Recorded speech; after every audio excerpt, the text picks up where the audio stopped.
Monkey gonna kill someone. Monkey gonna kill someone. All right, hey, shut up, monkey. Shut up. Shut. Oh, Jesus Christ. Stupid fucking monkey. Hey there. My name is Matt, and you're listening to Raised by Video. If you're easily offended or one of our relatives, please stop listening right now. Unless you're Uncle Matt, then you can keep listening. Hi, Uncle Matt. What's up, Uncle Matt? Hey, Matt. Love you. Thanks for tuning in. You should come on. You're the only one who can handle it. The only one cool enough to listen to our bullshit. Could handle it. Would handle it. Will handle it. Wants to handle it. He's the only one. He's a handler. He got the hands for the handling. This is getting weird. Okay. I'm going to warn all you others right now. These episodes get silly and we make many jokes in poor taste. But it's all in good fun, folks. So don't get all worked up if we say something you don't like or do. Whatever. I don't care. I'm here with two of my dumb shit bro. Jesus, I'm sorry, guys. Let me take that again. I'm here with two of my smart shit brothers. Hey, thanks. So, hey, say hi, smart shits. I'll take that. Hey. Hey, fucker. Whoa. What's up? Hi, I'm Andrew. I'm next of Skin. I'm Stuart. I also have the same skin. Whoa. Stuart and I got together, put on the skin together. You guys wear that skin at the same time, do you? Yes. You get skin to skin, and then We got put some skin on Skin on skin action. Well, okay. Now that we've introduced the most important people on the podcast, which is us, I have to tell you, listener, that I assure you we're going to do our very best on this podcast. It's just that our very best might be pretty bad. Wow. That's a quote from this movie that we're going to review. Okay. We're one brother down right now because Uncle Chip Chip. plays by Osgood Perkins himself. That's right. Oh, really? Nice. That's the man. That is the man. Sweet fucking whatever those things are called. Sideburns. There you Burns. go. Oh, yeah, the mutton chops. Go all the chops. way down There to you his chin. That's crazy. How about you, Sideburns? You want some of this milk? He's got one scene in this movie, and it's hilarious. One talking scene. Yes. I did like the way he was looking at Hal. Or no, was it Hal? It was Bill. what was the other one? Bill. His lips all pursed. Yeah. That was a In the hilarious funeral. reveal. I was cracking up. Oh, man. Oh, Jesus Christ. So we're one brother down right now because he's off hunting for a haunted G.I. Joe from our childhood who karate chops people to death whenever he's forced to kiss a Barbie doll. Gross. Whoa, that's not what he told me. What? What did he tell you? I said he had to go to Maine because of something about some clown returning after 27 years. He had to go take care of it. I don't know, man. Oh, shit. Was it Joe Pesci? Was that the clown that you're talking about? Could have been. I don't know. I just Do I assumed look like a clown to you? special kind of circus or something. 27-year circus. Wow. What did he tell you something different, Drew? What the fuck is going on with him? No. Well, he told me Maine. Because for some reason he always goes to Maine. I don't know why Daniel's always fucking going to Maine, but it's always Maine. It's always Maine. Well, there's some weird shit happening in Maine. There's a whole world out there, and Dan always goes to Maine to fight some forces of evil. He's obsessed Or find with some Maine. forces of evil. Yeah. Anyway, Daniel's gone right now. He's in Maine, apparently. Looking for So, either a G.I. Joe goodbye, or Daniel. a clown or a vampire. Or something. Yeah, who cares? What do you think? Recommend it or not? Butt in the tub, face in the toilet. So It puts the lotion on the beaver. don't call me anymore. All those grips are always just laying pipe out there in the forest. Whoa. This is a really good movie, considering it was written entirely by an AI. Michael Bay can take his millions and suck it. I'm still recovering from that grenade. Cover the whole movie. Today we're reviewing a 2025 horror comedy called The Monkey. And if you hadn't gotten all the main references yet, it's based on a short story by Stephen King. Have either of you guys read that short story? I have not. Neither have I, which, I got to say. Well. SSDD, man. SSDD, brother. Actually, Stuart got me the book, the collection that it's in for Christmas this past year. It's called The Skeleton Crew. Ooh. So I read it Christmas. pretty recently. It was a Christmas gift from Stuart, and you guys are in a podcast together. Oh, forever. So sweet. So sweet of him. Cool. So you read it, Matt. That's great. Thank you. Yeah. So you are the smart shit. That's great. Yep. I read stuff sometimes. Cool. So how did it compare to the story? Sometimes. So the film adaptation was written and directed by Osgood Perkins of Longlegs fame. Oh, it stars Theo James as twin brothers Bill and Hal, Tatiana Maslany as their mother, Christian Convery as young Bill and young Hal, Colin O'Brien as Petey, Rohan Campbell as Thrasher, Sarah Levy is Aunt Ida, Adam Scott and Elijah Wood also appear in there. There will be spoilers. So if you haven't seen the movie and you want to, then you should probably go do that before G.I. Joe kisses a Barbie doll or something like that happens. Mm-hmm. You never know when you're going to go. So if you want to watch this movie, you got to do it right now. Okay. It's true. Let's just get into it. What did you guys think of this movie? What were your spoiler-free impressions of this, just general overall? Stuart, you've seen it at least twice, or you've seen it at least once, right? Did you watch it again for this podcast? I did watch it again for this, and I liked it. I remember liking it the first time, but not being like really thrilled about it. But then this second time, it blossomed for me, and I liked it a lot more. It's a great ride. So much fun. So silly. Mm-hmm. Definitely silly. They lean into the comedy aspect of it for sure. Yes, it's like seriousness be damned is the whole tone of this movie. It's just every chance they get, they're just like playing with horror tropes and having a good time. It's great. Nice. What about you, Drew?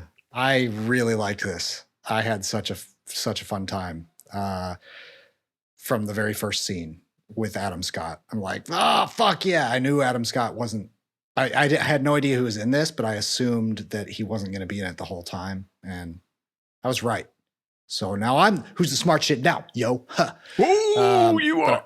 I love Adam Scott. He's so good. Oh yeah, he's great. And then the movie it has a great narrative and it's very funny and surprising and just really well crafted. It is put together masterfully. And by that, I mean like the cuts, especially cutting from one scene to the next or one subject to the next to the opening a subject and then cutting to the end of the subject. It was beautiful. Totally.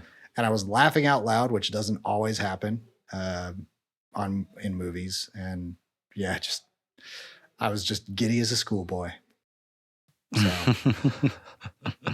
it blossomed for me immediately. Yeah. See, yeah, you saw the things that I saw on your first go. Way to go. Way to go, smart shit. Good job. Oh, now I feel better. What did you think, Matt? Yeah, I thought it was pretty good. I liked it. Got a few little gripes, as I always do, because I'm a griperson. Why? But it's perfect.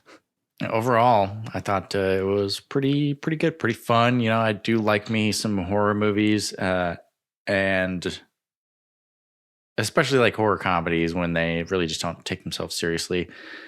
And this is one of those that was like, there was nothing tongue in cheek about it. Really, it was just like, okay, this is the tone. This is what you're gonna get, and it's fucking funny and gory, and it's great. It's great. Amen.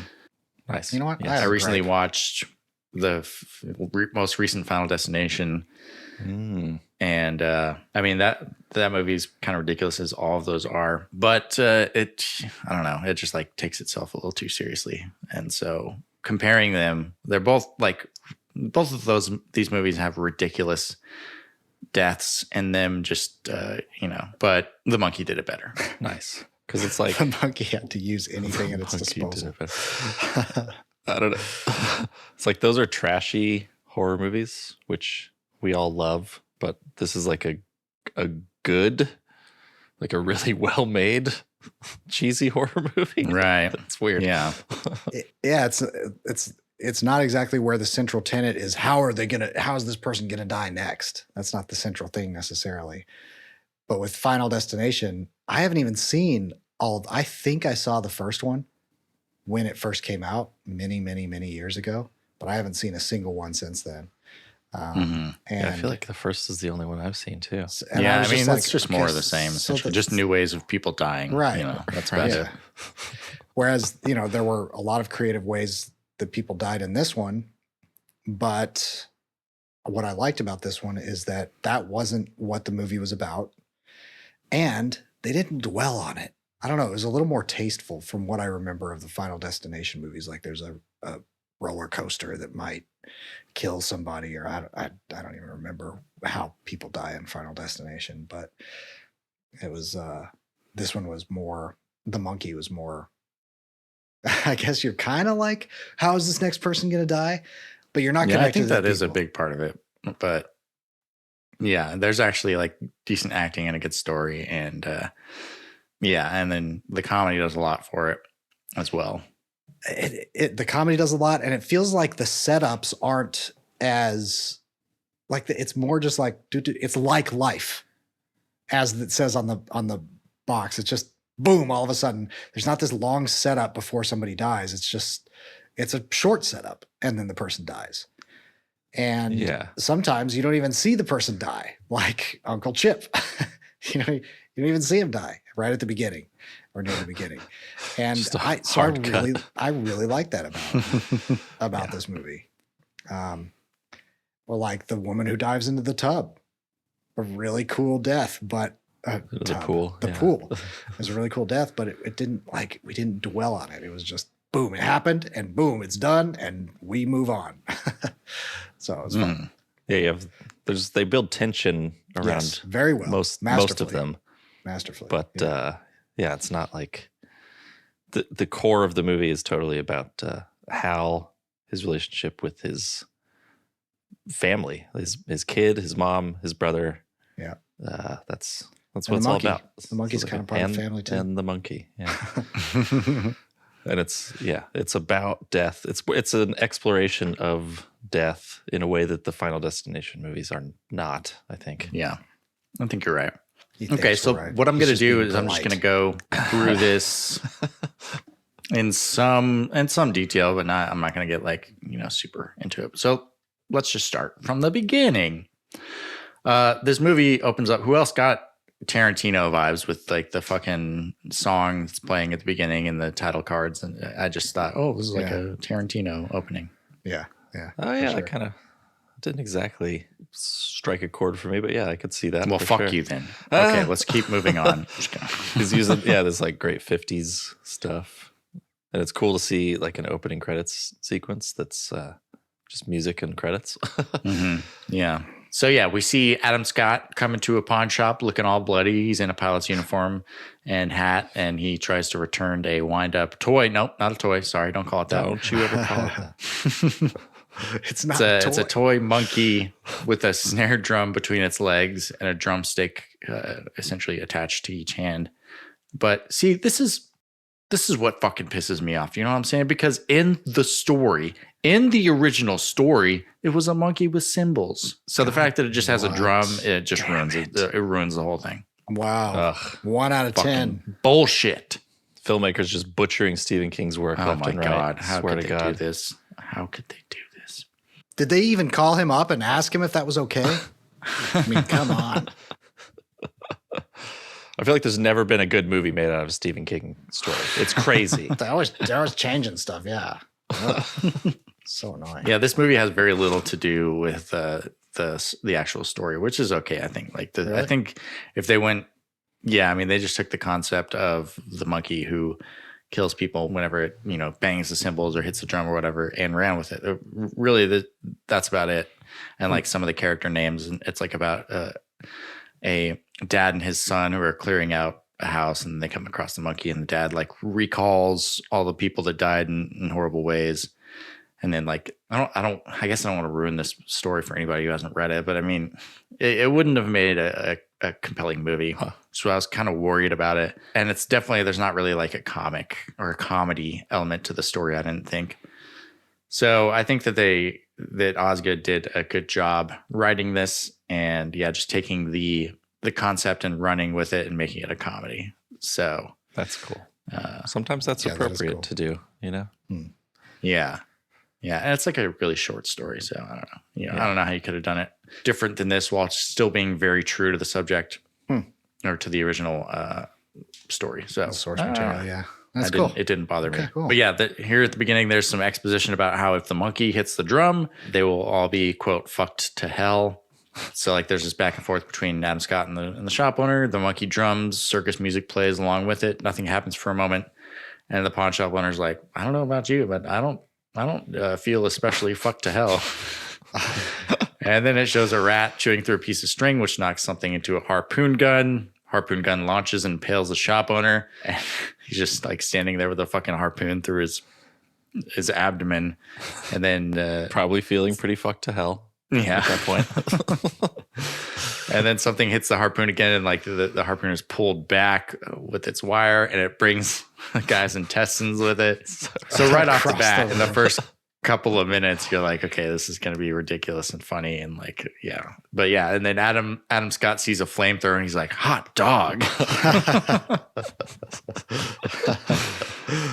So he burns the monkey, and he yells, "Who's smiling now, you infernal son of a whore?" And then you get the title card, the monkey. Yes. Good opening. Good opening. Great opening. I thought that's fun. This might be reaching, but that when you first see the mouse, there's like a glass hand next to it, and it made me think of the like the hand of God that comes down in the stand in the fucking miniseries. Probably not a reference, but it was like, was that maybe? It's pretty prominent in the frame. It's like interesting, or it could just be like the invisible hand of fate, or so. I don't know. Yeah, it's a cool touch. Yeah, the invisible. If it means a goddamn thing, I don't know. I mean, I'm sure I'm sure it means something. Maybe it's a reference to jerking off. I don't know. You know, yours is probably closer than mine. I don't know. Yeah. I bet it does mean something because there's it'd be interesting to try to jerk off with that. There's an insane amount of attention to detail in this movie. Yeah. Like every scene is really well crafted. Like one of my favorite parts was we'll get to this a little later, when the kid with the hair in his eyes, you never see his eyes the whole movie. Thrasher. Like in his house, he's sitting down next to his mom after he gets the monkey, and his mom has same hairstyle, the same haircut. Yeah, so funny. This is, and we'll get. I'm sure we'll get into this, like those characters. But there's a parrot sitting next to the couch in a cage, and then below the parrot, there's a portrait of the parrot. And so I'm just really? Like, the attention to detail in this is just hilarious. Like, they really had to craft that living room up, you know? Oh, yeah. So I'm sure. This movie has like an interesting vibe to it too. Like it's all very, even though like most of it takes place essentially in like modern day, it does have a very like almost retro feel to it. Totally. Mm-hmm. Yeah. I don't know. I just like the whole vibe of it and how it kind of feels a little older and a little goofy. Yeah. What did you guys think of that vibe? Did it like pull you into that world? Oh yeah. It was like, I was pulled in. You know, Stephen King's story, because he grew up in the 50s, there's like so much of that flavor in his work. Mm-hmm. So it still felt like a Stephen King world, kind of, with the set design and the colors they use. Yeah, it just feels like so warm and vintage. I don't know. It was cool. And there's like, I don't think the sun was shining at any point. It's all like cloudy and stuff. Anytime you're outside and like kind of rainy. So it's like warm and cold at the same time. And it's like dreary. Right. But yeah, it seems like a filled out world. Oh yeah. But the narrator's voice lends a lot of warmth too. I loved his voice. Absolutely. He's got a great voice. He has a voice of gold. It's crazy. Yeah. Right after pretty too. Yeah. Both of them. Both of him is pretty. Both of him. I don't know. Bill has a pretty rough haircut there. He's got a bad guy haircut. Wait, what else? He's got the shitty bangs and Oh my god, he shaved sides and dresses mullet. so fucking stupid. It's so funny. He's such a dipshit. Such a He's douchebag. To his very end, he's like he thinks he's the coolest guy on the planet. You know? Yeah, he's got like was he wearing like a girdle with like flame Yeah. decals on it? He couldn't even get like the flame decal shirt that he was wearing, probably from Hot Topic or something, on the day he found his mother. You know, the day he Right. bananaed his brother, and the day he found his mother What? dead. He did what to his brother? Did I miss something? Banana. Oh, through the bananas I see. Oh, they didn't just throw him. They smashed him They or something. I don't know. Smashed. Yeah, that was some banana pudding. That was not just bits of banana. They like, I love as how far as I could tell, they held him down and like, he gets all the way home and he's still got like a banana peels on it. yeah, Yeah. ridiculous. So ridiculous. The sound that it was making is like, Yeah, as he walks in the door. the My God. exaggerated sound effects of Yeah. everything in the movie. Being The covered sound with quality. banana. Sound was good. Yes. So yeah, let's kind of jump into that. Okay, so we see Adam Scott use a flamethrower and he burns the monkey, and then we don't see it for a minute. But then we get grown up Hal, Theo James, is introducing his brother when they were kids with his sultry voice as a voiceover. So yeah, both kids are played by Christian Convery. What did you guys think of these dual roles this kid did? What do you think of his performances? These two brothers. It was great. I thought it was great. Yeah. Yeah, did a good job. Kind of forgot that it's the same person. I was like, oh, these I could couldn't just even be tell that it was the fucking same person. twins. Yeah. Yeah. Yeah, I wasn't sure until afterwards. I was like, oh, well, it's the same. It was the same kid. Yeah. Pretty fucking Yeah, sweet. different haircuts. One was wearing glasses. You know, they didn't even really look all that similar, and they acted Yeah. so differently. Yeah. Such a different vibe from each of them. Great Yeah. job. Good job, kid. Way to Yeah. act. Way to act the shit out of the Regular monkey. Michael B. Jordan over here. So yeah, we established that Bill is the asshole and Hal is kind of the pushover. We also established that Hal sometimes fantasizes about dropping a bowling ball on his brother's face while he's sleeping. I mean, I don't know. That's nothing. When I was growing up, these goddamn heathens were on this fucking podcast. I had some seriously dark fantasies about killing them. One of them involved chaining them up in a basement with a rusty saw and forcing them to cut their own legs off to get out. No, wait, that was a Saw movie. God damn it. Okay, one of them involved a butt plug covered in honey so that it would attract bees and fly up their butts and sting them to death in the anus because bees are attracted to honey, right? Yeah, I think that's right. Is that Yeah. how that works? I think so. Was that really it's a bears. fantasy? Maybe I'm thinking of bears. Either way, it would have been a pretty bad death. A you know bear what I'm up your saying? butt or bees up your butt? Either way, it's not good. You ever had your shit pushed in by bees? I say. Well, yeah, I'm always getting love from the pollinators on me.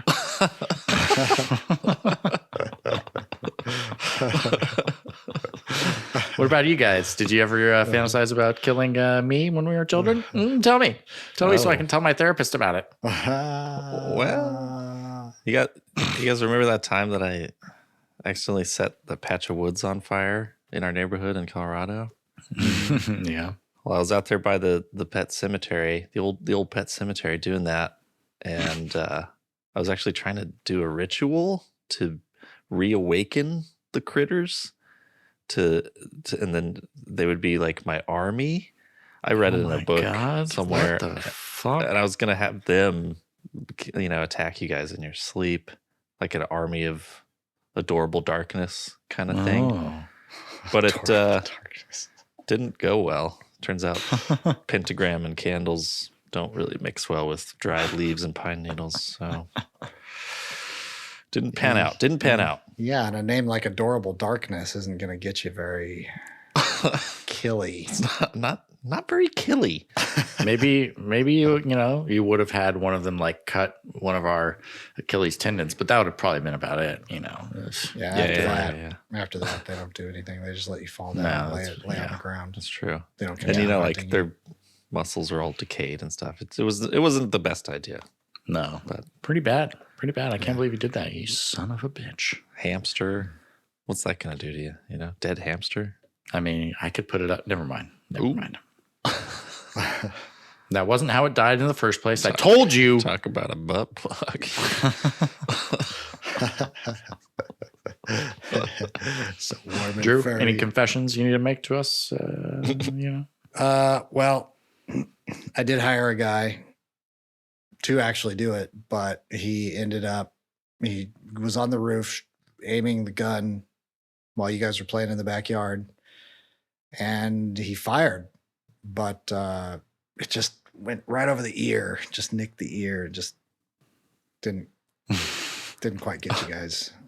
He was a bad shot, I guess, huh? Yeah, Couldn't have been that far. I guess. Yeah, I don't know, but I paid him to do it. Jeez. He never got the money back. I don't even know if he's in prison anymore. But there was another time. Think about the way things could have gone if only he'd not missed. Anyway, sorry, Right? go ahead. Yeah, would we have this podcast? Would it be the same America? Probably not. There was another time I was practicing some. What was Stuart doing? Like a ritual type of thing. I had a picture of a family picture, and I was like, if I tear this picture, my family will be torn. And then I was like, okay, so I tore it up, and nothing happened. And so I was like, all right, maybe if I burn it, maybe then my family will burn. So I burned it. Nothing happened. You guys are still here. So, Damn, dude. You got to get better at your rituals, man. Well, Of course, we didn't have the internet back then. At least you tried, though. God damn it! At least you did that. Yeah. And you Thanks for didn't still manage to burn supporting down me. half the neighborhood while you did it. Yeah. Unlike Stuart. Fucking. It wasn't even. It was a small patch of woods. It was a It's fine. small patch. It didn't touch any Thankfully, houses. the fire department came before it became something terrible that would have ruined everyone's lives in the neighborhood. Oh, what a speaking of- hellspawn of a child. Jesus. The monkey was on your side that day, Stuart. I was the fire starter. Yes, Twisted. you What is her name in the Drew Barrymore? I was like Drew Barrymore in that Stephen King. Oh yeah, movie. where the kid grows up in Maine Yeah, and can Carrie. start fires. Yeah, that's totally. right. Oh, Carrie, yeah, also in Maine. Yeah, Lots she of- started a fire or two. There's Yeah, a Maine high school. Yeah, she went to high school in Maine. it was called Yeah. that. The Maine High School. The Maine high school MANE. in our Maine town. It was the 70s. There were a lot of good Maines then. A lot of good hair. The A lot of mascot Farrah was Fawcett hair. the Lions. Farrah Fawcett hair. Ooh. It's good shit. You know it when you see it. Kind of like porno. Okay. Anyway, the two brothers, as children, discover the monkey while they're going through some of their dad's stuff. Apparently their dad is out of the picture. We don't see Adam Scott anymore. And we just, kind of get secondhand knowledge that he's kind of a deadbeat and he has gone. Anyway, they turn the key to see how the monkey works. And then we get our second death, I guess, of the movie. Their 30-year-old teenage babysitter gets her head cut clean off by a chef at a hibachi restaurant. Must have been babysitter one and- sharp fucking knife, sharp and long knife somehow. No idea how that happened. I know. He just threw it really hard. Did he throw it? Did he throw it, or I wasn't sure, and I watched it couldn't tell. twice. He was gonna flip it or something, but then it just slipped out of his hand, I guess. Oh, okay. I thought he whipped it in front of him or something. But yeah, Yeah, I was me like, too. how does that work? Yeah, Anyway, I don't know. That was her a head- little strange. Her head comes clean off. It slides off as she turns to look at Hal, and then it drops onto the fucking grill. Blood's boiling on the grill. It's gnarly. It was brutal. I loved her expressions when she was trying to fend off Bill's advances. She's just like, ugh. kid. Stop it. She was great. Her expressions were very good at that part. Yeah. Bill later is like, I was going to marry her. I know you were, Bill. I know you were. He says that as an adult, doesn't he? I think he does. As a kid, for sure. Was it a kid? Yeah, I don't know. It was when they were at Aunt Ida and Uncle Chip's house. He said it. Oh, okay. That's right. Yeah, they were mourning her. Yeah. Yeah. So yeah, this brings in one of my favorite characters from the movie, the rookie priest. They're like at the babysitter Annie's funeral, and by the way, her name is Annie Wilkes. Does that ring a bell? Anybody? Does that ring a bell? Annie Wilkes. Is that a character in a Stephen King book from Maine? Mm-hmm. Annie Wilkes. From a little movie with James Caan. Oh, really? The Godfather. That's right. I remember that. Stephen King / Mario Puzo. They wrote it together. That was his pen name. It was like this Richard Bachman. Yeah, case, but for Italian. So we had an obsession with Italian lobsters. Is James Caan in The Godfather? What? Jesus, Get Drew. off the podcast. This is a movie podcast. I mean, was James Caan in Misery? He directed The Godfather, That's you what idiot. I said. He is the Godfather. He was the composer. Jesus. He opened all the cans on set. Oh, that's why they hired him. James Caan. Can do. You gotta open up. Anyway, yeah, Misery. Misery, that's the character's name. Also takes place in Maine. Nice. Takes place in Maine. Takes place in Maine. Takes place in Maine. Everybody knows that. The mountains of Maine. No. Okay. But anyway, yeah, the first thing he says is he comes out. He's like this young guy. He's like, whoa, fuck. Yeah. Today we are here with Ann Wilkes, gone by accident, or rather in an accident. He doesn't know what the fuck he's doing. It's so funny. Could have been you or you. And he looks directly at their mom, and she's like, "What?" No, he goes, why Annie? Why not you? Or you? Mm-hmm. And it's just like he's at a fucking funeral pointing other people's, like, you could have died. You could have, like, that is the most. It's like the whole thesis of this movie, essentially. Right. That cracked me up. Like, who fucking does that at a funeral?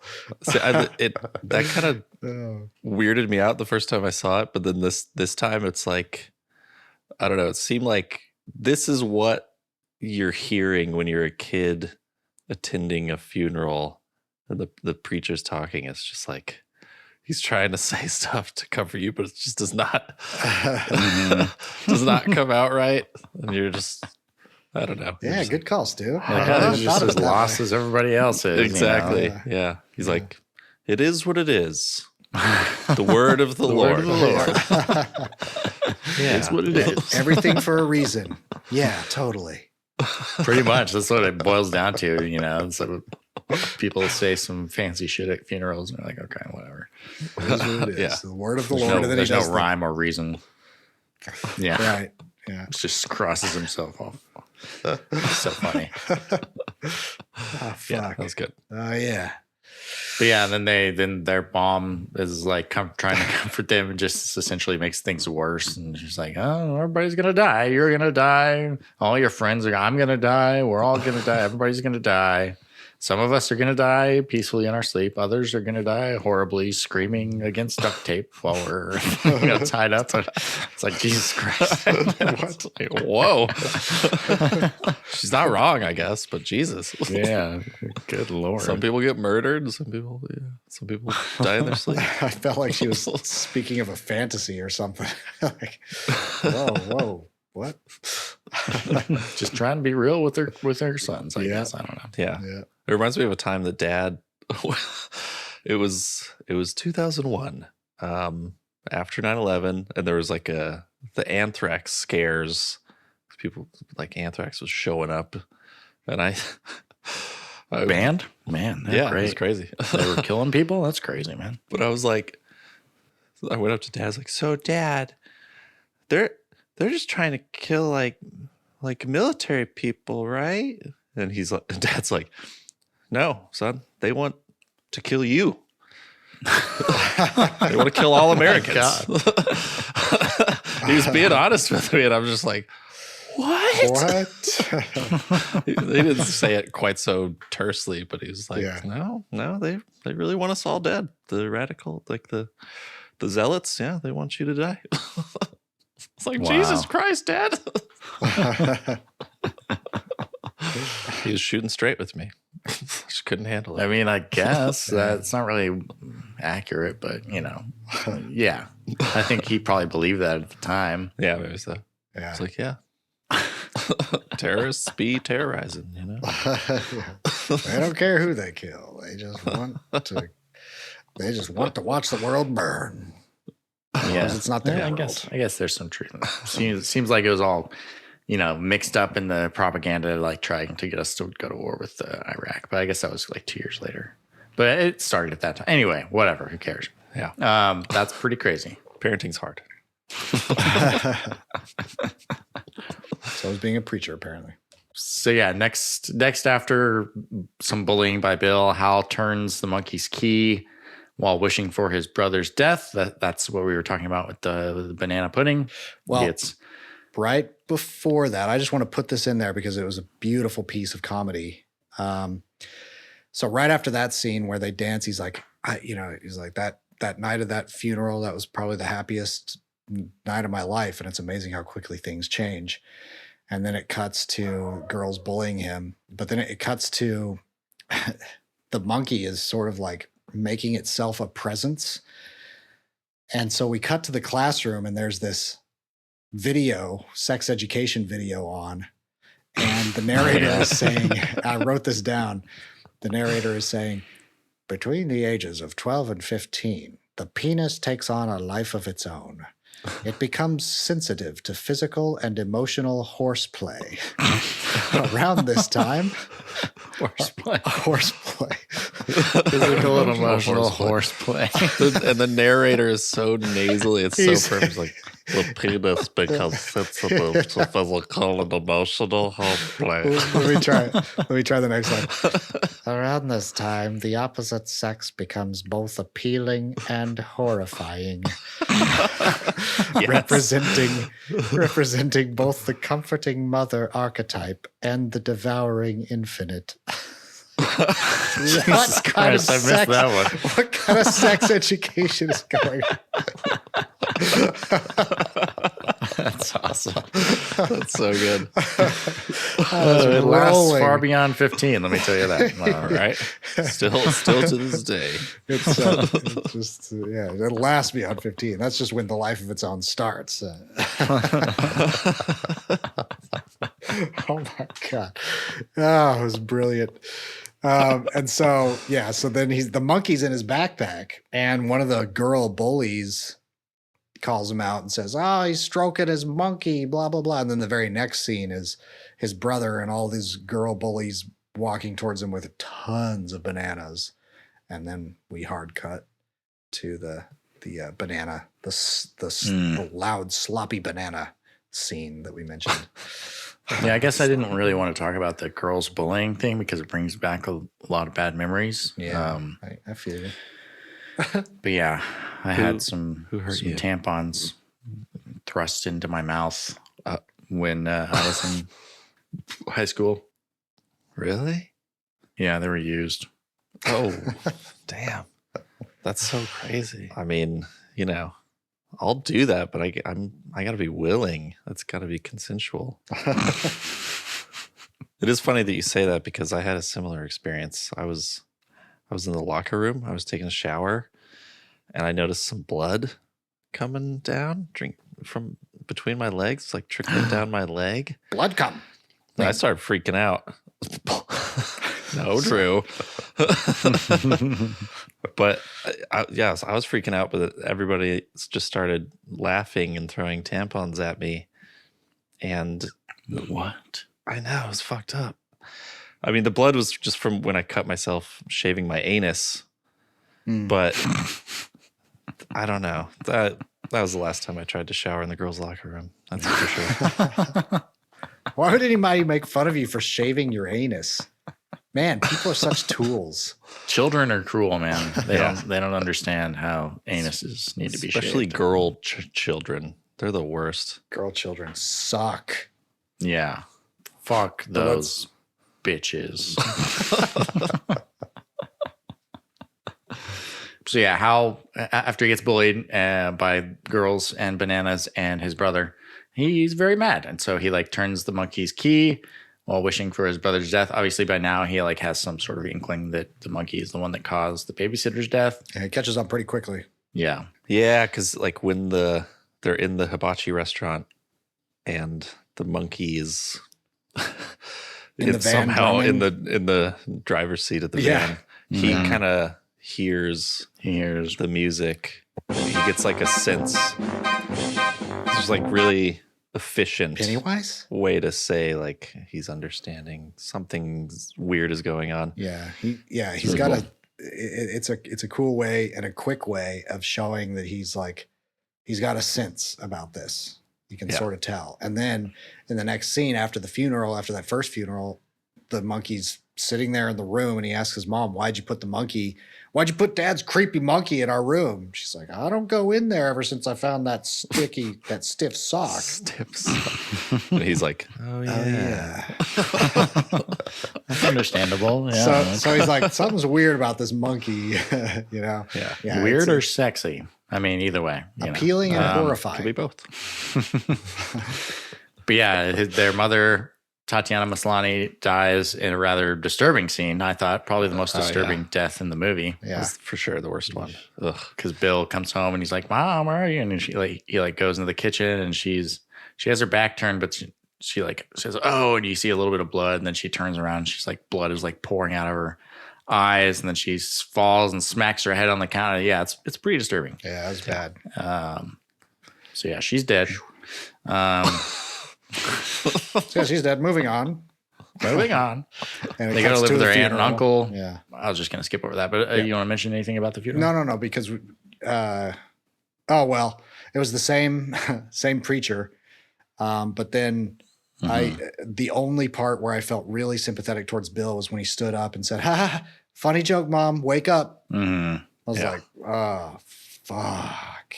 Yeah, sucks. That was so, Yeah, so that was bad. rough. So yeah, then they go to Maine. Then they go to Maine, where they live with their aunt and uncle over Osgood Perkins, is the Uncle Chip, and he has a little heart-to-heart, and he says he never wanted kids because he's like, we like a life where you sit down and you don't stand up until you want to. That's pretty awesome. Pretty good way of putting it. Yeah. So it cracked me up. And they're in, by the way, they passed a sign for Casco, Maine that says the birthplace of its locals. Yeah. It's like me. Birthplace of its local. I didn't see that. That's great. That's so funny. I didn't catch that one. Yeah, I guess it is. Yeah. That's the only claim to fame. There's We also gotta a scene have a where he's like, slogan. we'll do our best with you boys, but our best might be pretty bad. And he's like, well, we're swingers too, but oh well. Oh, well. So yeah, by now, both Bill and Hal kind of realize that the monkey might be the culprit of these deaths. So to test this theory, Bill turns the key, and then there's like a smash cut to Uncle Chip's funeral. Yes. Wait, what is a smash cut anyway? I've always wondered this. What the fuck is a smash cut? Stuart, tell me. Whoa. I think it's just when it cuts in like a smashing kind of way. You can't use the same words to describe the thing you're trying to do. I think what it is is just it feels abrupt. It's used to emphasize like a very abrupt shift. So this would work. That would is be a smash appropriate cut. for this one. Because Okay. he's like, I think one of them is in like mid sentence, like "Don't turn the key." And it's just no, don't do immediately it, Bill. a picture of Mhm. a picture of Chip dead, or a picture of Chip at his funeral. Okay, good. Good. Yeah, I'm glad I I used think that that's right. correctly. I think it's Good right. job, Matt. This movie is full of smash cuts. Lots of smash cuts. Yeah, and that's one of the things I love about it. AI overview from Google. A smash cut is a filmmaking technique where one scene abruptly cuts to another, creating a jarring or unexpected transition. Yeah. This technique is often used to heighten dramatic effect, create a sense of unease, or transition between drastically different tones or moods within a narrative. There you have it. Wow. Thank you, AI result. Thank you so much. So yeah, they figure out that the monkey's doing the thing, killing people. And so they dump the monkey down a well, and then they grow up and they grow apart. We next see, I'm going to mix this up a little bit just for the ease of telling the story, but Sure. It all works. The timeline is the same no matter what. So we see Hal as an adult. He has a son he only sees once a year. He works at a dead end job at a grocery store. He's still a pushover. The monkey still haunts him, which is why he's not close to his teenage son, why he stays away from him. But now it's their once a year get together. And as it turns out, it might be their last because Frodo Baggins, who's fucking Hal's ex-wife, wants to adopt the kid. That's Elijah Wood for all of you that don't know. That's right. He has a very small part in this, but he is fucking hilarious, and he takes Hal's power. I don't know what that means, but he takes it. Who knows what that means? What is it? Yeah, it just cuts to them on a couch. The three of them, Hal, his ex-wife, and Frodo, holding hands. He's In like, the middle. yes, your parental power flowing from you into me. What the fuck? As And he's holding their this, arms in the air, waving them. Yeah, he's got this shirt on. It's like a bicyclist's outfit or something. And it's so weird. It's just red, but it has a pink bar right where his nipples are. So you can just see his nipples poking. It's just everything about this fucking character is so goofy. And he's a leading expert in his field, and that comes up several times. Yes. I'm a leading expert. I can do whatever I want. Yeah, kind of thing. Yeah. So His fun. book, Fatherhood 7. 7. That's so Hal is reading Fatherhood 7 at his job at a grocery store. Fatherhood 7, and that's when you first see the his face on the back, Frodo's face on the back of the book. Oh shit! I didn't even know it was that. Oh, yeah. Yeah. It's like Fatherhood 7. How many fucking books do you need to write on fatherhood? You're right. The tagline to this book is a roadmap of the hood. Fatherhood. It's so He's got the formula. He's just cranking them out at this point. Mhm. He's the leading expert. Leading expert. That's how you make yourself a leading expert. You just keep cranking them That's out. right. But when he actually interacts with Hal's son, who he's getting ready to adopt, he just says, "Hey, buddy." Hey, buddy. He It's pauses. the only parenting you see him do is him Yeah. saying, "Hey, buddy." He's the leading expert. I don't know. Oh, man. He's the leading expert. He does whatever he wants. Okay. He's so funny. His postures, the way he speaks. And this is the point where I challenge you to an arm wrestling match. What? An arm wrestling match? Why? That's when the son interrupts. But yeah, just his God, what a good presence. Yeah, Frodo a bit kills when it. he's he's kind of flexing, being the alpha, and he just puts his bare feet up on his desk, and they're just so hairy, just the furriest toes you've ever seen. Oh man. Those hobbit And then feet. he puts a fucking ring on and disappears. And he's like, "Ooh." Okay. And he starts crying. Very weird. Cries so many fucking times in this movie. I don't even know. Yeah. I mean, And he then must be Sam under a comes in lot and of he's like, pressure. "Mr. Frodo, sir, I will pull down your pants. I will take care of you." Oh no, that's my fan fiction. Sorry. I'm Come more on, loyal Frodo. than your dog. Share follow the you. load with my mouth. Share the load. You're too weak, Sam. You can't handle my load. I'm like Superman. I'll blast the back of your head off. And that's the next death in the movie.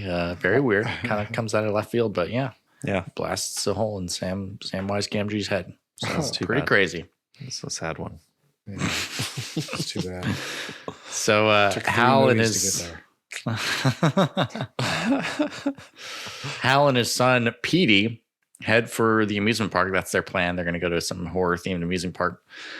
But meanwhile, the monkey turns up in Aunt Ida's house. Aunt Ada is our actual great aunt. Wrong aunt. She better not be listening to this. Please, God, no. And then like kills her in the most roundabout way possible. So she falls face first into some fish hooks, and they like stick into her face. And then she's cleaning the wounds with rubbing alcohol. And then she smells gas, and so she goes to the gas stove, and then the rubbing alcohol gets lit on fire by the malfunctioning stove. And then she runs outside with her head on fire and trips and falls face first into a sharp-ended crossbar of a for sale sign in front of her house. Yeah. And this was a good example of them building the tension really well, because she wakes up hearing that circus music in the middle of the night and gets a gun and starts walking around looking for the music. A gigantic fucking gun. Yeah, a handgun. Giant, like huge, dirty, hairy revolver. Yeah. She's looking outside, nothing out front, and then she walks to the basement. And I thought this was some quality acting. She's standing at the top of the basement staircase, and you just see her lips move a little. You see her hesitate, like physically hesitating, working it out in her mind. Am I going to go down there? And I really felt a lot of sympathy for this woman at that moment. I was like, oh yeah, I was like, yeah, I'd be fucking good freaking out too. Yeah. I'd be having the same internal discussion. Like, do I really want to go down here right now? So she goes down, doesn't see anything, but we, the viewers, see a flash of the monkey's eyes. Then she starts walking back upstairs. And so, so the tension's building, because you're like, I know something is about to happen. What the fuck is about to happen?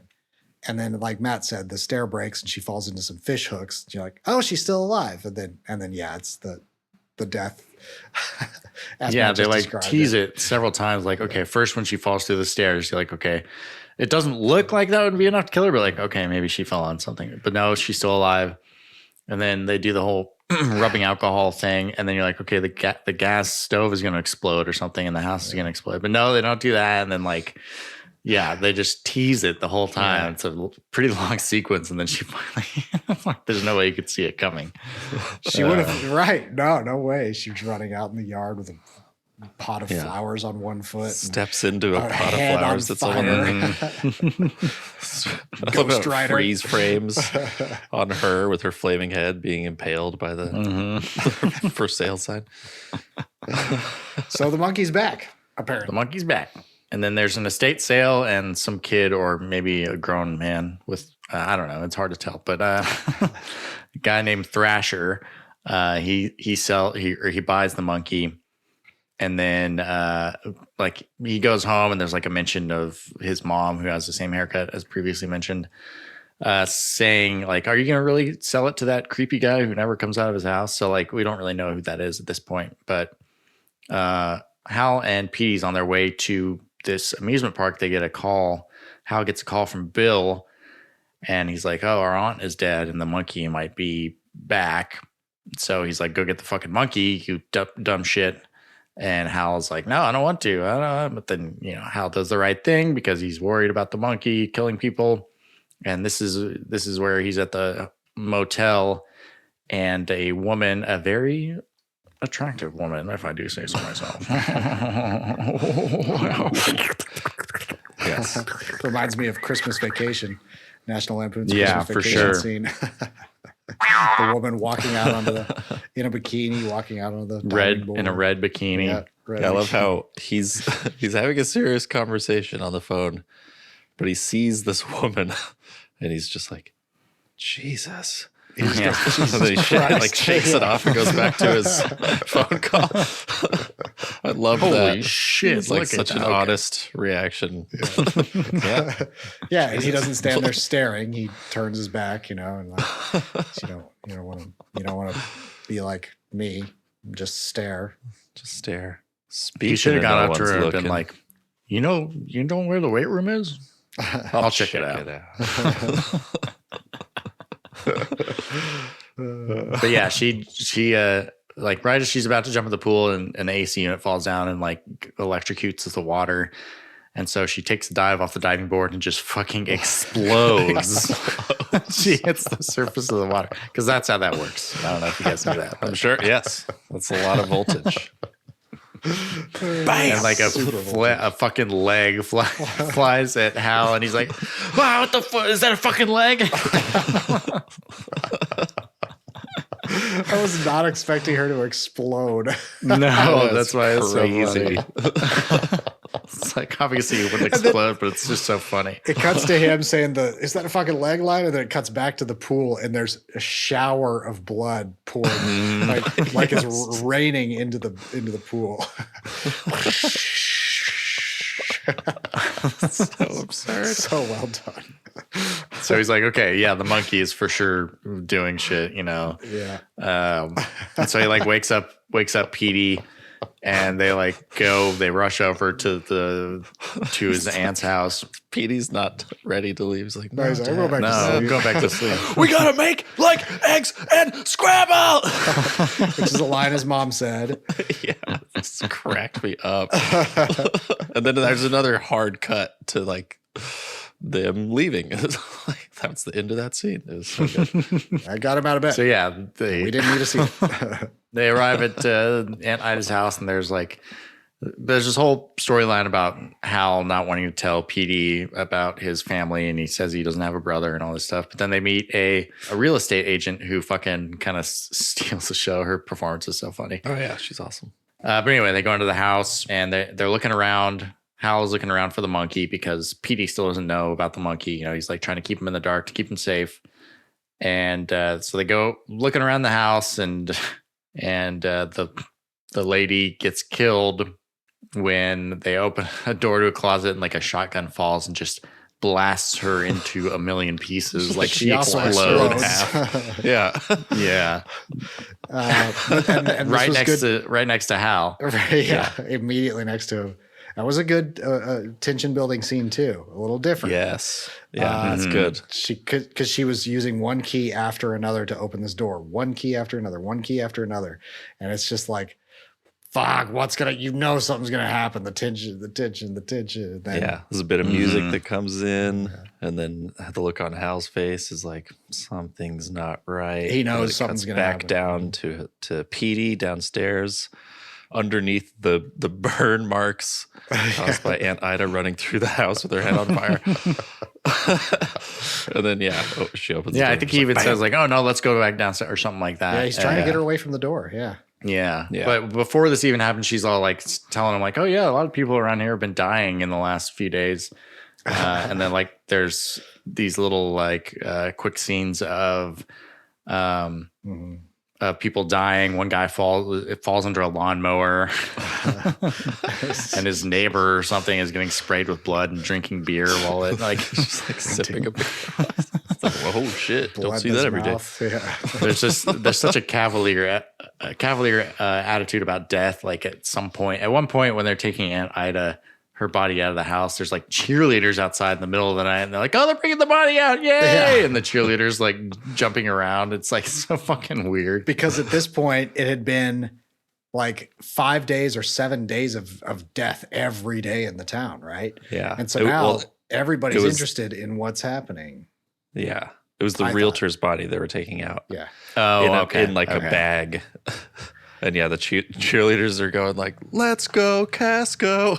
It's like, what the hell? No. Are they cheering for the first responders or for another dead person? Yeah. And even the realtor is so like unconcerned with the death. She's like, "Oh, people have just been dying. Sometimes 3-4 people in a day. Poof. poof. Sometimes 5, 2, Yeah. 3, 4, 5 go people poof, in a day. She Yeah. literally counts every single one.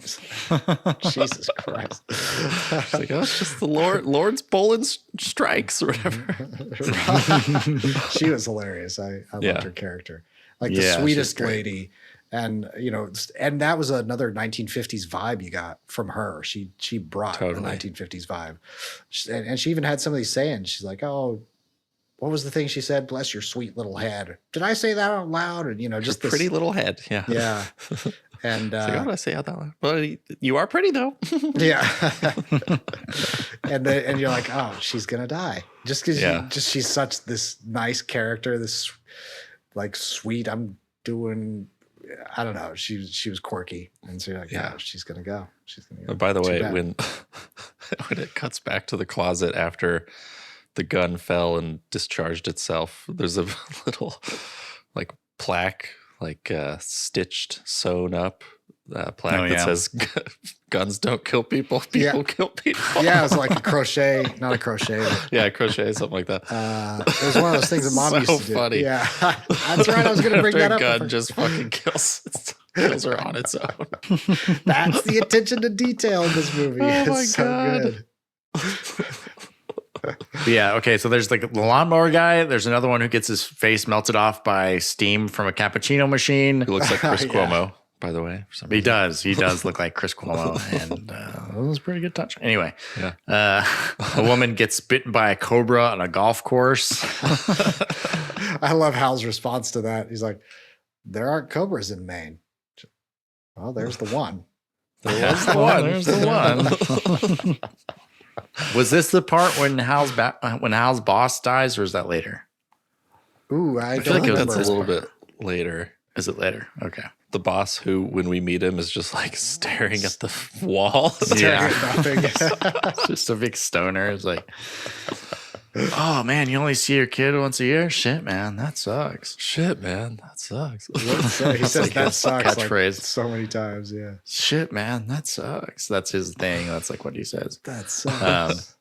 But anyway, that will come back into place later. Mm-hmm. But yeah, soon Hal puts everything together. He surmises that Bill is the one turning the key, but he doesn't know why.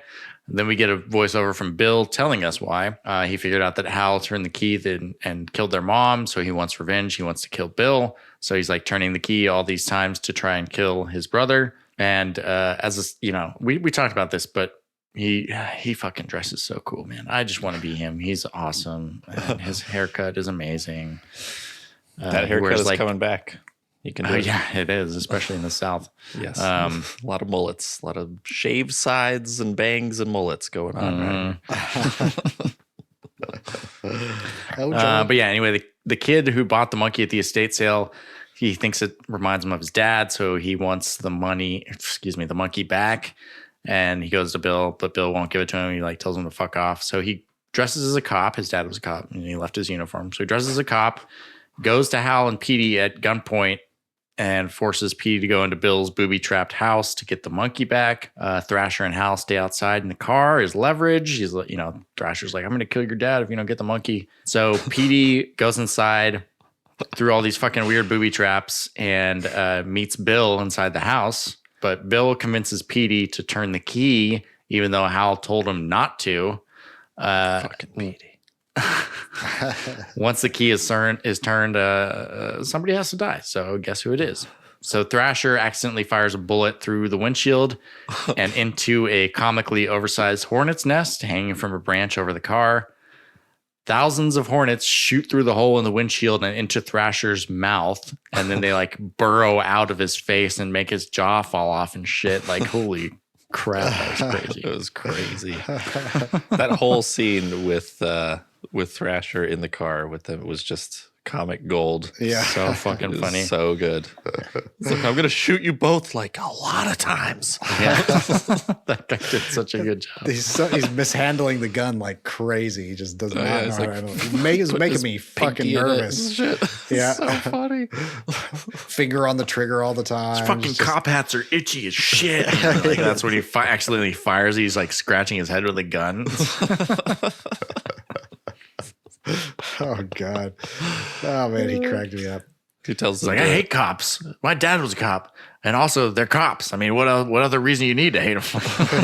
Yeah, what did he say? I hate cops. My dad was a cop. That's why I hate him. And also because they're cops. Yeah. Yeah. That's the best reason to hate him or something like that. Yeah, the best reason. Yeah. He tells him to shine the brights on the like, hornet's nest. Cool It's like, right oh God, gross! Shut it off! Shut it off! He thought it was gross. Like I've never heard a reaction like that. I've never heard somebody call a hornet's nest gross. That character, I love that character so much. He's so good. Who was that actor? I'm like, have I seen him somewhere? I don't know because I can't see his eyes. His hair's always in his eyes. No, I don't recognize him from anything. He was in like he's a Canadian actor. He was in some TV show that I'd never watched. I forget what it is now. He's hilarious.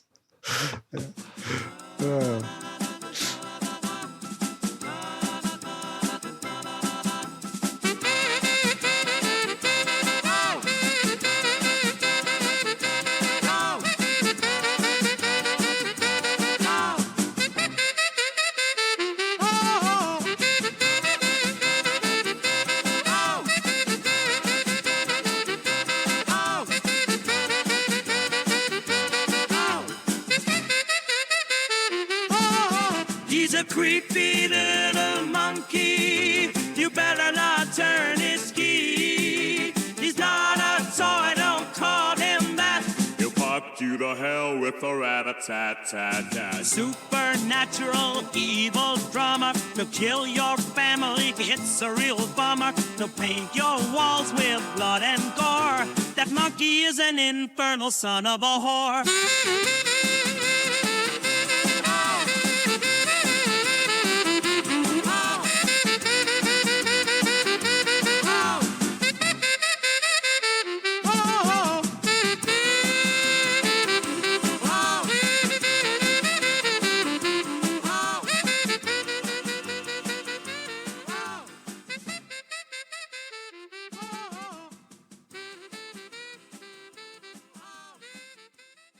That song was done by Stewart and AI. And AI and an evil monkey contributed. And that monkey. Evil monkey. monkey on drums. Hit it, toys. So we've established that Bill wants his brother dead. But what I wasn't clear on is he wants Petey to turn the key because he's like, the person who turns the key never dies. But it didn't really make too much sense to me. Like, why wouldn't that risk killing yourself? You know, if Petey turns the key, I guess because Bill or Hal turned the key when he was a kid and killed his mom. So maybe if Petey turned it, he would kill his dad. Yeah. Is that what you guys got from it? I think that is the reasoning, Bill's reasoning. That was what I thought it was. Yeah. Something like that. I he just knows thought the monkey he was just doesn't trying everything. do what you really want it to do. So maybe like it'll kill the one you don't want it to. Oh, okay. I don't know. Yeah, that makes sense. Yeah. I've been trying to piece this together since I watched this, how the monkey chooses who to kill. Because there's a pretty momentous death coming up pretty soon. Yeah, so about that, when Petey is sneaking into this place through the dog door, he there's like booby traps and he almost gets killed by one, but then he's like going up the stairs and like something happens, something shifts, and like they show something shift and like a bowling ball falling into a box, like a metal box or something. But you never really like see where this stuff is. They never really like give you context for where this stuff is. So this is like my major complaint, and it's not even a big one, but we'll come back to that. So this place is booby trapped. Something happened. You don't know what or what's going to happen with it. So yeah, Petey turns the key. Thrasher dies outside. After Thrasher's dead, Hal jumps out of the car and he's like, "Petey, where are you?" And then Bill and Petey inside hear this. And so Bill's like, "Turn the key again." You know, he's like, "My brother's not dead, so you got to turn the key again, turn it again." And Petey refuses. And so he like smacks Petey out of the way, takes the monkey, and he's trying to like force the monkey's arms down to hit the drum to try and kill his brother. But the monkey is strong. It's a strong monkey. Like, why are you so strong? Why are you so goddamn strong? Yeah. So he's like trying to do this. And then like he tries so hard that the monkey like flings him off and they roll away from each other. And the monkey lands on his little monkey butt and he starts like drumming really, really fast. Like doing a gets roll up to speed. Yeah, like some John Bonham type shit. And so like after that happens, that's like a pretty pivotal moment. Like the ground is like shaking, like debris is like vibrating on the ground and stuff next to this monkey. And so, yeah, after this happens, there's like screaming from outside. There's a plane. It sounds like a plane crash. Sounds like Armageddon outside. Yeah, it's like the apocalyptic. Yeah. Shit goes wild. Half the town is on fire. Screams echo through the night. But despite all this, Hal, Bill, and Petey survive, even though there's like chaos reigning outside. They survive at least long enough for Hal and Bill to like make up again in a tender moment that, you know, makes me want to make out with my brothers again like we used to do in our 20s. You guys remember that? We used to make out all the time. Back when we lived together. That was great. Back in Austin. So many fluids exchanged. Oh my God. Okay. So many fluids. Every type. Every type all of of them. fluid. Every fluid you can think of. Even motor oil. Hydraulic fluid. Tears. Lots of tears for some reason. Oh, there were tears. Those were the best times. Alcohol, What fluids. did you guys what did you guys think of the little moment between the twins? They were making up. I liked it. I thought it was doomed. I wasn't sure it was serious.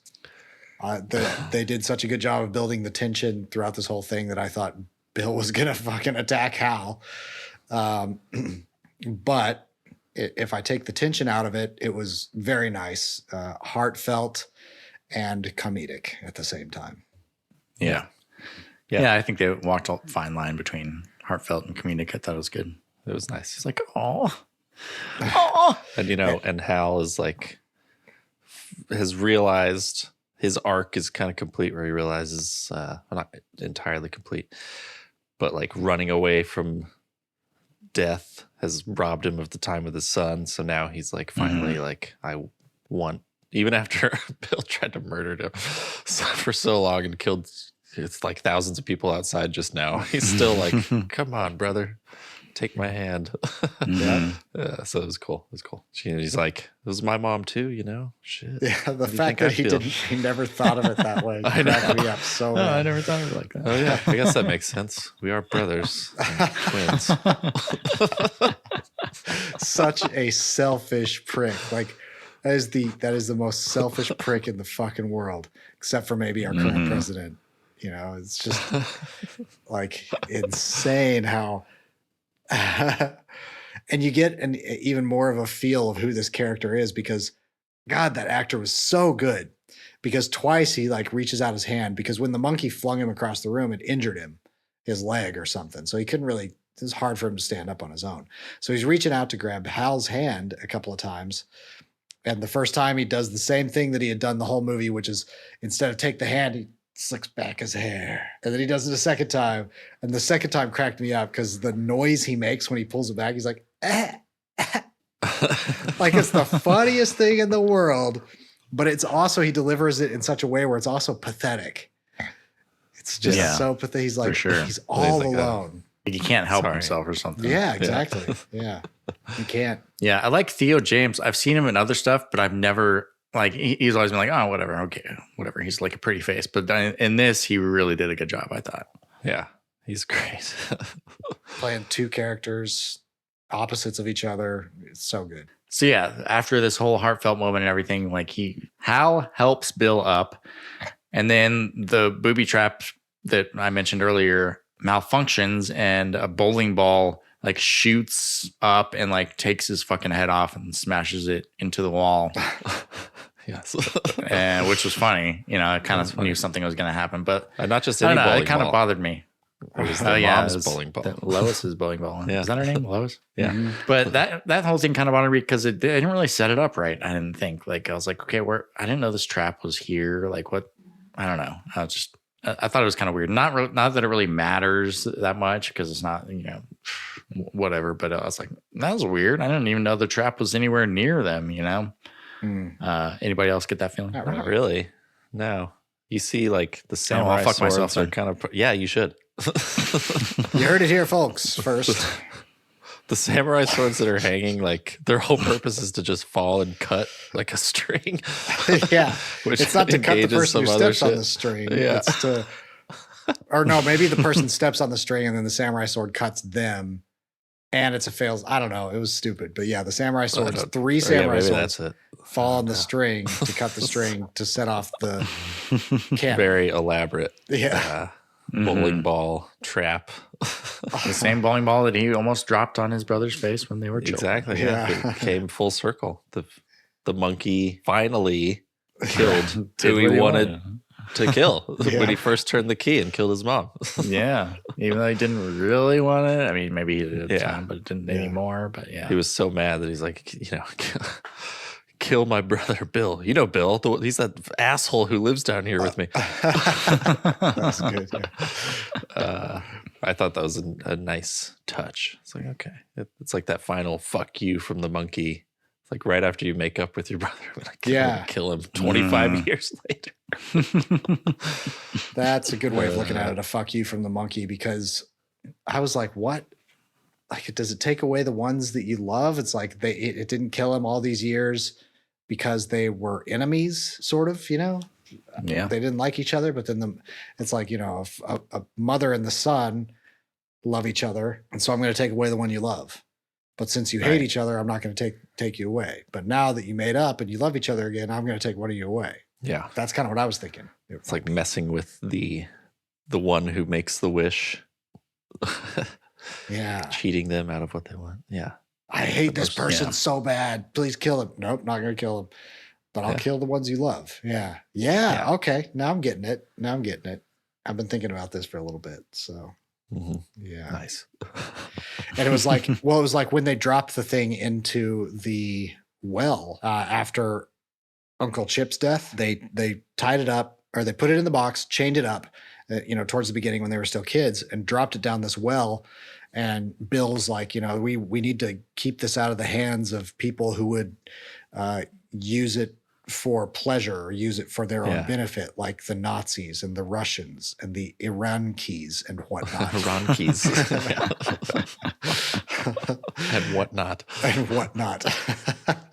And so that makes sense, because actually, if the Nazis or Russians or Irankis or whatnot got their hands on this, it would end up not killing their enemies. It would kill their loved ones, I'm guessing. Whoever turns the key. Let's say an Iranian turns the key, wishing death on an American infidel.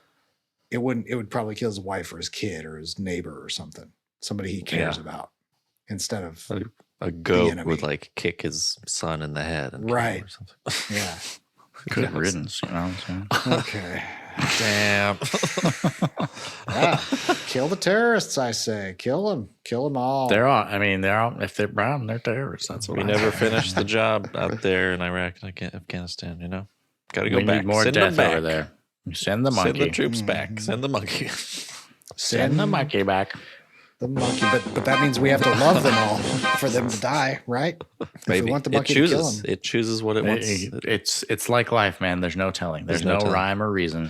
They could It just, just does shit because it wants to. exactly. So yeah, Hal and Petey leave with the monkey, having bonded as father and son. They determined to keep it close and make sure no one ever turns the key again, instead of like trying to get rid of it. Hal's like, we need to keep this shit close and fucking like protect it so nobody else dies. Mm-hmm. But as they drive through town, they see the apocalyptic destruction the monkey caused. There's a guy in a suit impaled through a tree with a surfboard.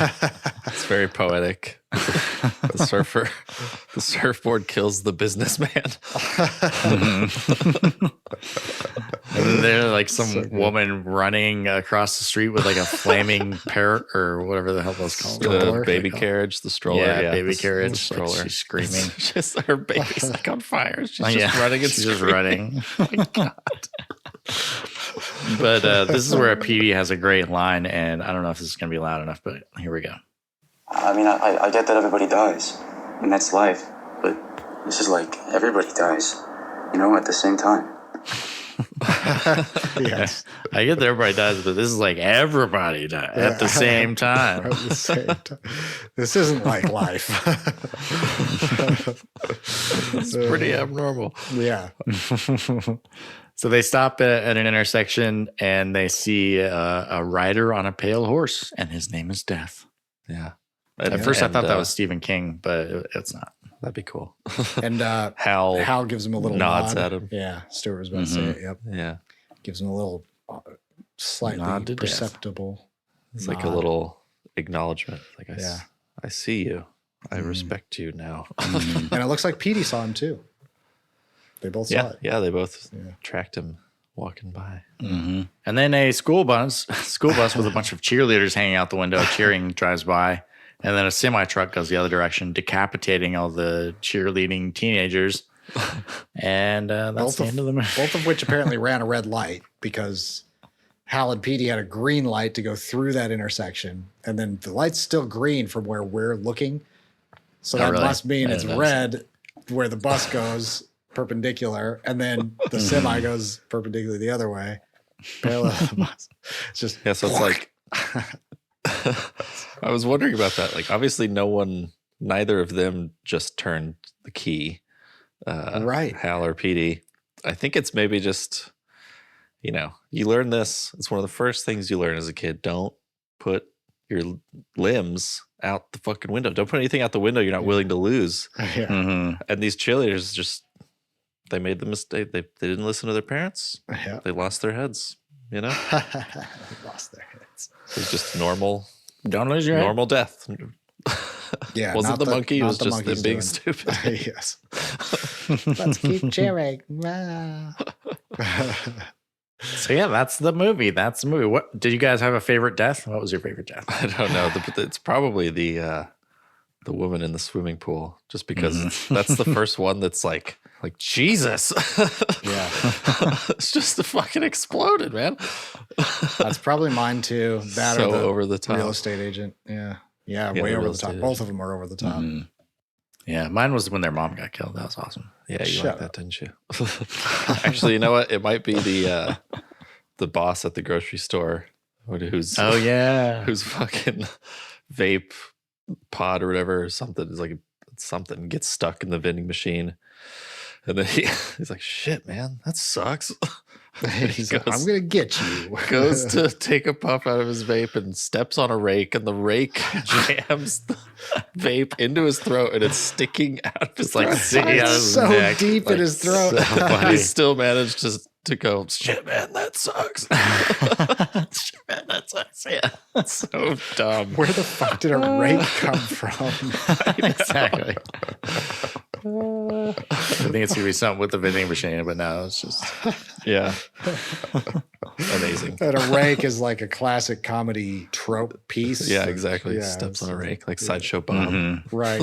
Sideshow Bob stepping on the rakes and the Halloween special. Or was that even the Halloween special? I don't even remember. I think it happens to him multiple times.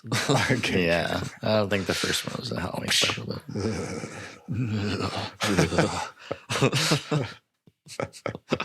That was a good death. That boss is so funny. I think I like the swimming pool one. Very. Just this explosion. And then a rain of blood afterwards. A shower of blood, I should say. Oh my God, it's so weird. Crazy. And it's pretty shocking because, he first sees this attractive woman. He's like, Jesus Christ, or whatever. He's like, Jesus Christ. And you're just like, nobody wants pretty girls to die. And she just, I wouldn't say nobody. I mean, yeah, sorry, go ahead. oh yeah, the Arankis definitely do. Uggos and chunksters can die, okay? But not the pretty ones, all right? Uggos and chunksters. I did like Thrasher's death. That was pretty crazy.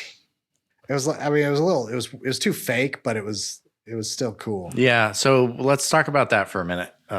We're getting to the end here, but what did you guys think about the special effects? Some of them were, I don't know, like the one with Thrasher was not the greatest. Yeah, I would have liked to have seen a little bit more practical stuff personally. Agreed. Yeah, I agree with that. Yeah. Some of it was you could just tell it's CG. Mm-hmm. But it's like in a movie like this, it's forgivable because it's like it's just so silly. Yeah, but I think the practical stuff would have made it even more silly. Would have like leaned into that a little bit instead of just the CGI. Would have made it that much more lovable. Yes, as a film. Like like fucking damn it, what is that guy's name? Panos Cosmatos. Like What did you say to his me? stuff, especially like the Netflix series episode, Cabinet of Curiosities that he did.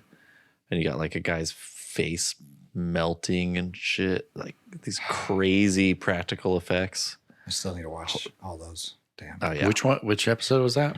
that's the one with Eric Andre. He's like goes to the rich Okay, guy's yeah. compound, and then they awaken this Yeah. like creature, and it just fucks them up. Yeah, some more stuff like that. That's like horrifying, but you can tell that it's fake, but it still looks like, even if it's janky, they're doing it practically, so it looks Right. fucking sweet.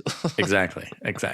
Yeah, it doesn't have to be super realistic or anything, but doing it practically adds that another layer of like, yeah, ridiculous, like, and especially throws back to like 80s horror Yeah, and stuff that like the golden age of fucking practical effects for horror movies and stuff. So yeah, I would have liked to see a little bit more of that, but overall, not such a big deal. yeah. Yeah, as long as you're not switching out like skin color, arms or faces or something like they do in Winnie the Pooh, Blood and Honey 2. Mm-hmm. Where, right? A black person dies and it's a white person's arm. What the fuck like, just yeah. happened? White man's arm. There's some very janky CG shots in those. Yeah, it was a black woman, right? It was just ridiculous. Yeah, It was crazy. They switched it up completely. Yeah, that did take me out of it the first time I saw this. I remember that, just the effects. I was hoping for more practical stuff. It's like, Yeah. okay, but Yep. it didn't bother me as much this time. Good for you, Stuart. Hey, it's probably expensive to do practical effects. No, I'm 100% a proponent of practical effects. Do it, people. When you make your fucking movie, make practical effects. Use practical effects. Yeah, it helps it feel that much more real because it's Yeah. practical. More visceral. More that enjoyable. much more enjoyable. Like the movies that have practical effects, I rate them higher, and everybody knows that people listen to me. So, Totally. They do. True. yeah. So if you want your movie to go big, do it practical. Too practical. Do everything practical. Be like Do it Damien for real. Leone. Actually, break girls' fingers and chop their arms off and stuff. What? That's how they do those movies. The Terrifier Yep. movies. They actually do Dark that. web. They do it all in You the dark gotta, web. you gotta just do it for real. All right, let's finish this up, guys. What are your review? What are your ratings for this movie? Let's go with Drew first. Sure. I want to talk about a couple of things real quick. No. Okay. No. Okay. I just want to talk about one thing, I'm just just one kidding. thing. And then I have two other things to talk about in my review. So the first thing was the another part of the mystery of the monkey is when Thrasher first picks up the monkey at the estate sale, there's a camcorder footage flashback of his dad in a cop uniform on the bed being playful. Mhm.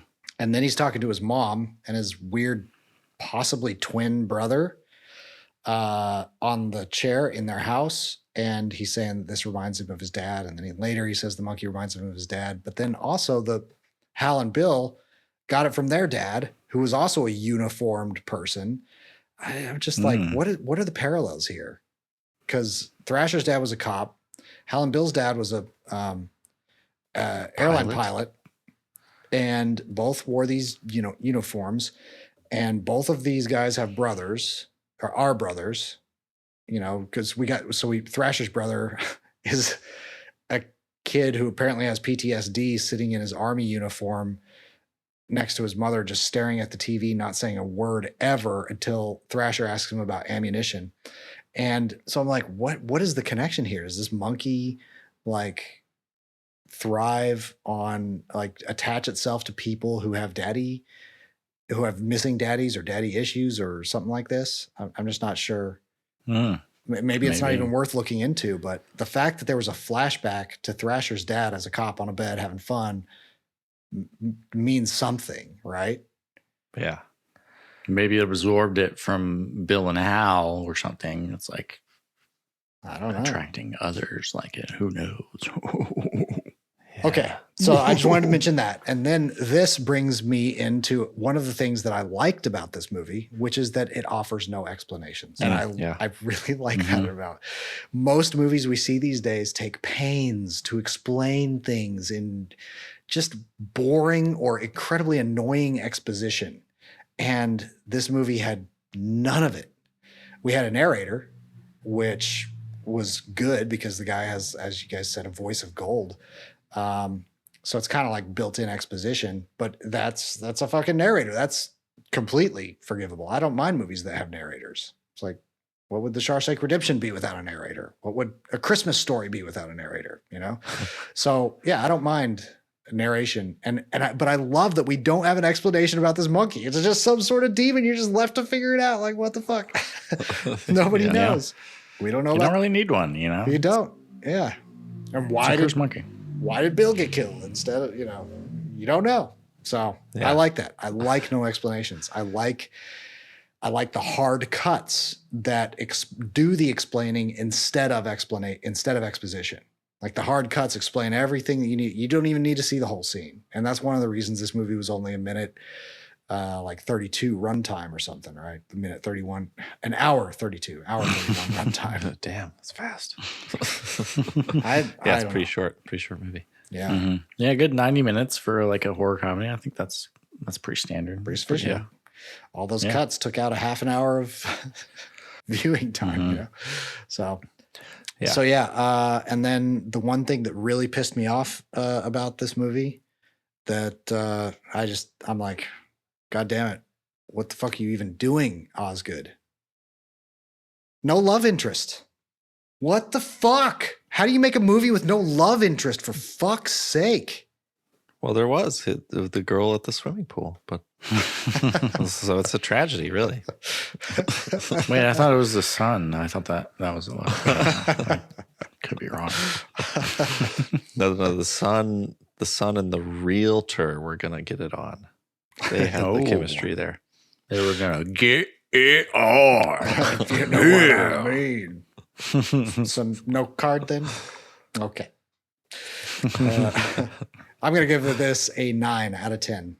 I just loved it. I fucking loved it. It would probably be a 10 out of 10, but there was no practical effects. So it would be a 10 if there were practical effects. But this is definitely one of my new favorite movies. It is so fun to watch. It's super well paced, and I'm definitely going to watch it again. Like happily watch it again. I will probably watch this anytime. It's fun, man. I love the narrator's voice. I love it's a novel movie. I have not seen a movie like this That's true. Yeah. a long time, if ever. Osgood makes unique movies. He really does. Sweet. The hard cuts, the smash cuts, as we should call them now, instead of hard cuts, the smash cuts. He was so good at those, so masterful with those. He was telling stories by telling these things by removing the stories. It's fucking brilliant and unique. And the sense of humor, they leaned so hard into the sense of humor, and it didn't take itself seriously. For a lot of horror movies do. So, man, awesome movie. God, I'm leaning towards a 10, but I'm going to stick with 9 because of the practical effects. Nice. All right, Stuart, what about you? I think I will give it a 9. I just had so much fun watching it for the second time. It rewards the second viewing for sure. There's just so much detail going on in every frame. So rich. The editing is awesome in this movie. It really helps tell the story. It makes there's dissolves, crossfades. There's this one with Bill in his bed seething, then it dissolves into a burner flame. So it's the burner flame is superimposed over him briefly. That's just a nice touch. There's all this kind of nice texture with foreshadowing too. Yeah, camera work and editing, push-ins to darkness and the monkey eyes, and there's just so much cool filmmaking texture going on. It's fucking sweet. This guy, he makes a just well-crafted movie. I fucking love it. Yeah, it's hilarious. Doesn't take itself seriously at all, and yet it kind of hits me emotionally, particularly like Bill's vision of Lois sort of saying goodbye to him. He comes into the kitchen, instead of her bleeding out the ears, she says, "It's time for me to leave, I guess." That was like, oh. And then like the closing lines of the movie, Hal's closing lines. Yeah, good shit. I like it. 9 out of 10 strippers with monkey heads. That's what I say. 9 out of 10 Excellent. drumsticks. For me, not stars. Drumstick. I think I'm gonna go for an 8 out of 10. This is a fun one. It was good. I liked it. Little funny thing. Longlegs. There were dolls in that one. This one, there's a doll monkey. Is Osgood Perkins gonna do just doll themed? Maybe we'll get a movie about our G.I. Joe action figure that kills people by karate chopping them. Who knows? You never know. That'd be great. Osgood's good at these creepy ass shots of just fucking static dolls' eyes. For sure. It's like, good Lord. Yeah, and whoever designed the doll, like that was really good. That's a fucking creepy monkey. Yeah, for sure. Yes. So cool. But yeah, I would have liked to see a little bit more practical effects. And I mean, this movie is great for what it is, and I'll probably watch it once more. I don't know if I'll watch it ever again after that. But yeah, that's what I got. That was fun. I recommend it. If anybody likes horror comedies, this is one that's really well done. Yeah. But yeah, that's what I got. You guys got anything else? Just the shots of the monkey that I forgot to mention throughout this show, especially the one, like they kind of make him ghostly. Osgood does a really good job of making this doll very ghostly, and especially after they get to Aunt Ida's house and Bill is looking out the window because he hears something. Yeah, and then it's like it goes out to the dark and then it's pulling back in, or is it pushing out? I can't remember, but either way, suddenly the monkey's eyes kind of become illuminated. And it's like suddenly he's there. I'm like, that was we push out the window into the dark night, and then the eyes come up. You're like, they start fading. That was such in. a cool shot. It was so cool. cool. That was a cool shot. Yeah. Yeah. So really good work on the monkey. The scene when Ida goes down to the basement and we just get a little quick flash of the monkey, his eyes mainly, a bit of his face. It was just like a little freaky. Yeah. He's really there. good job of making the monkey menacing for sure. Yep. Yeah. That's it. Oh yeah. That's all I got. And also kind of sexy. So Also a little sexy. Great, Bang my great drum. job. You know? He can bang my drum. Oh boy. Well, this has been Raised by Video. Yeah. Shut up, god damn it, monkey.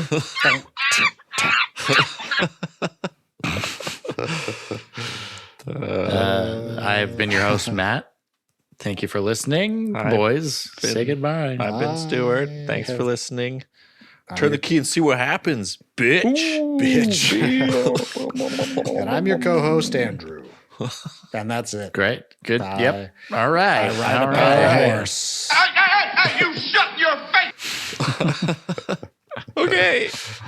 Okay, Sam Jackson for the other guys. Sam Jackson from The Other Guys says, shut your face. So we're going to shut our face. This Yes. is. Yes. All right. Bye. Bye, See ya. everybody. Thanks for listening. Thanks.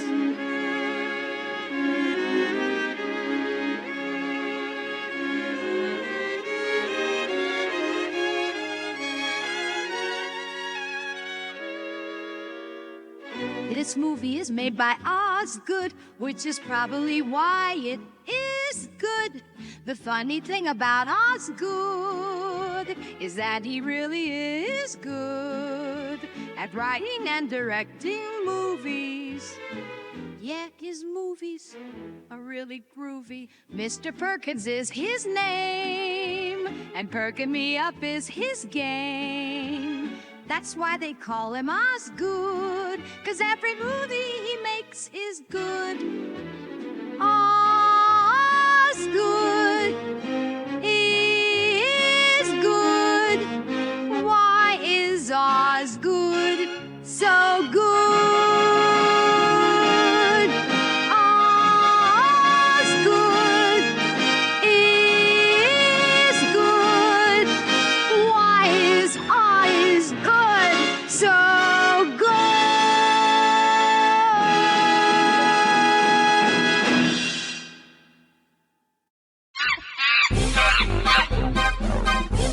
Monkey! Kill my brother! Monkey! Not my mommy!